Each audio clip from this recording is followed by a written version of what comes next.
За нас малата сцена секогаш ќе биде креативен поход и асоциација на нашите почетоци во современиот балет и исклучителна можност да се разоткрие целата незина символика и пркос која низ годините ги носи со себе. Согласни се македонските кореографи. Со деновите на македонски кореографи се одбележуваат 20 години јубилеј од првата представа на мала сцена Јас и Сидора во кореографија на Лука Панко. Идејата и целта на мала сцена е да се развиваат нови креативни кадри од македонски кореографи. Јубилеот ќе го прославиме со 5 представи и една изложба. Тоа ќе започне на 22 април.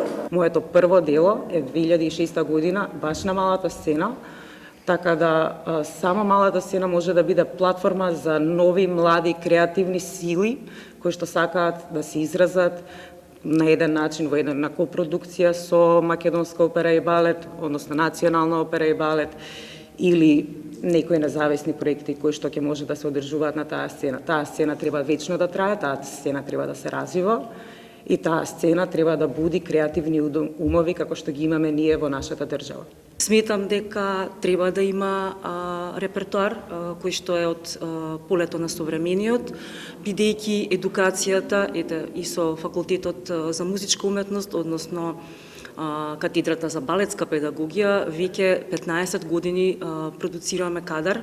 А и е потребно да излезат и нашите играчи малце од онаа комфорт зона која што е само класика. Значи потребно. Но тоа не значи дека тие мали проекти на мала сцена нема да прераснат и во големата сцена. За прв пат на мала сцена на денови на македонски кореографи се представуваат и Скопје танцов театар со 3 премиери.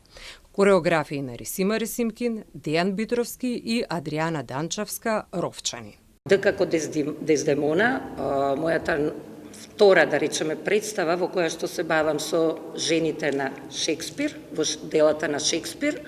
Пред 2 години ја правев Леди Макбет, ова е како Дездемона е втора представа која што се бави со таа тематика и навистина едно прекрасно искуство. Во рамките на одбележувањето на овој јубилеј за посетителите ќе биде отворена изложбата на фотографии Вечни тела на Искра Шукарова и Жарко Стојчевски.